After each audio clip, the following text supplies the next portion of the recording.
इस वीडियो में अब हम जो बात करने वाले हैं, इस वीडियो में हम बात करने वाले हैं एक और क्वेश्चन की। क्वेश्चन कौन सा है? क्वेश्चन है, इस बार हम टॉपिक लेने वाले हैं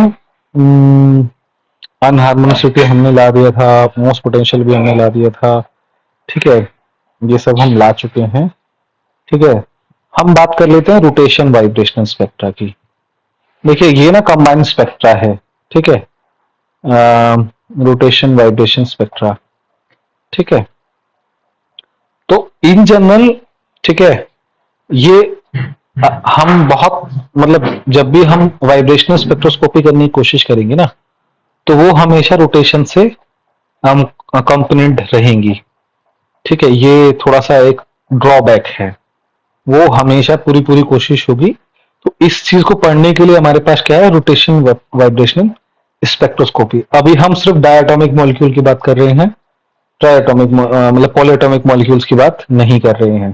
ठीक है ना, जैसे पॉलीएटॉमिक मॉलिक्यूल्स की बात आएगी तब हम बात करेंगे। ठीक है, तो सिलेक्शन रूल अब दोनों के लगेंगे। Delta mu is equal two plus minus one, delta J is equal two plus minus one. ठीक है, रोटेशन का क्योंकि मैंने पुरानी वीडियो में बताया था कि डी बहुत ही ज्यादा छोटा होता है बी से। D is distortion constant, B is rotational constant. तो हम इन ज्यादातर टू बी जे मतलब हम B J J plus one ही लेते हैं, ये चीज समझ लीजिएगा। बट इसमें इतना मतलब काफी मतलब इतना इतना भी छोटा नहीं होता है। ठीक है, तो हम इसमें जो हमारा वो है omega E mu plus one by T minus omega E x E mu plus one by to square. ठीक है, तो ये हमारा वो रहेगा। ठीक है, फिर इसमें एक क्वेश्चन आएगा कि कौन कौन सी ब्रांच तुमको विजिबल होंगी।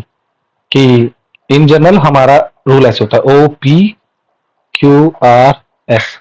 अगर रोटेशनल स्पेक्ट्रा है तो जस्ट पी और आर ब्रांच ही, सॉरी वाइब्रेशनल रोटेशन स्पेक्ट्रा है डायटोमिक मॉलिक्यूल का, तो पी और आर ब्रांच ही विजिबल होती है। ठीक है, क्यों विजिबल होती है? तो ये चीज याद कर लीजिए, रोटेशन वाइब्रेशन का जो स्पेक्ट्रा है उसमें हमेशा पी और आर ब्रांच ही विजिबल होती है। ठीक है, फॉर्मूले कुछ इस मतलब आपको इसी हिसाब के फॉर्मूले तुम्हें मतलब तुम चाहो तो इसको कैलकुलेट भी कर सकते हो। पिछले वाली जो चीजें हैं उसमें बस हमें डिफरेंस निकालना है। हर मतलब क्या निकालना है कि क्योंकि हमारा जो अभी एनर्जी जो है it depends on J as well as mu. तो अगर हम इसका डिफरेंस निकालेंगे तो it will be two B J plus one. ठीक है, और अगर उसको निकालेंगे तो that will be omega E one by two X E. ये हमेशा याद रखना, ये वैल्यू जो है। और इसी को हम बोलते हैं बैंड सेंटर। बैंड सेंटर, क्योंकि बैंड सेंटर पे कोई सिलेक्शन रूल है ही नहीं। बैंड सेंटर पे कोई सिलेक्शन रूल लग ही नहीं रहा है, यहाँ पे कोई है ही नहीं, म्यू की कोई कंडीशन ही नहीं है ना। ठीक है ना, तो रोटेशनल स्पेक्ट्रोस्कोपी में ज्यादातर हमको एक ही तरीके का बैंड दिखता है। ठीक है, अब हम इसको थोड़ा सा समझ लेते हैं कि इसका मतलब क्या है। ठीक है, कितनी लाइनें हैं ये? एक दो तीन चार पांच, पांच लाइन है। तो पांच नीचे भी बना लेते हैं, एक दो तीन चार पांच। ठीक है, पांच लाइनें हमारे पास में। ठीक है, तो ये है म्यू वन, ये है म्यू जीरो।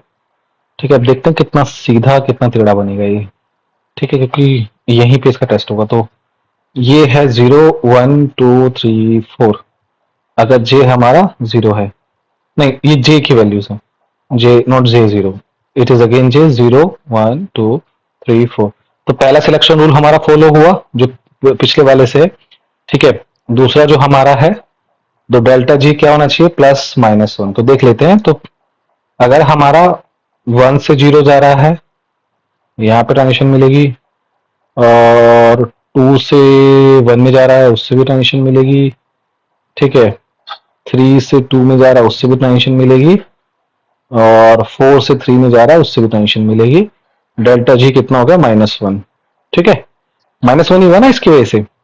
तो जे जो है ये ग्राउंड स्टेट का है, ध्यान रखना, it is not of excited state. ठीक है, अगर प्लस वन की बात करेंगे, अगर जीरो से वन जाएंगे ठीक है, तो हमारी एक दिखाई देगी जीरो से, नहीं नॉट जीरो से, इसे हटा देते हैं।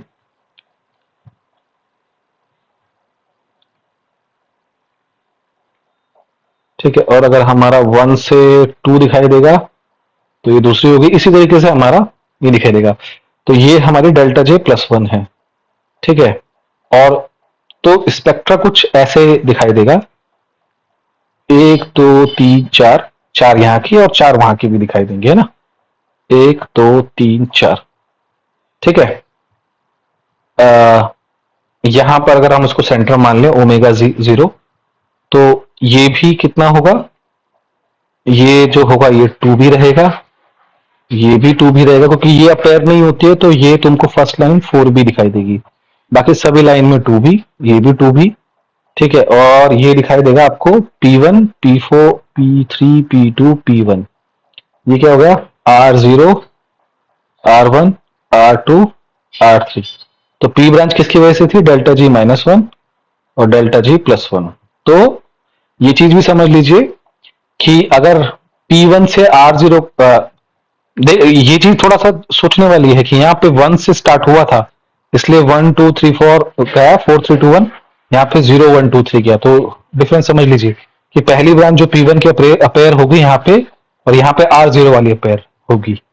ठीक है, तो हमको कौन सी ब्रांच दिखाई देंगी, P और R ब्रांच। और यहीं से एक क्वेश्चन बन जाता है कि मतलब ये आ सकता है कि कैसे आप कैलकुलेट करेंगे, किस तरीके से। और बैंड सेंटर सीधा कैलकुलेट करने का फॉर्मूला जो है, जो ओमेगा ई जीरो है वो EWE-2XE है।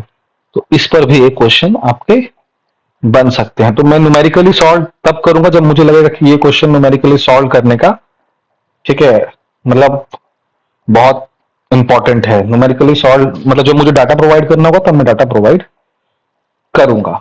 ठीक है, तो rotation vibration spectra diatomic molecule का से यही क्वेश्चंस बनेंगे। तो लाइक करिए, सब्सक्राइब करिए और देखते रहिए हमारे चैनल को।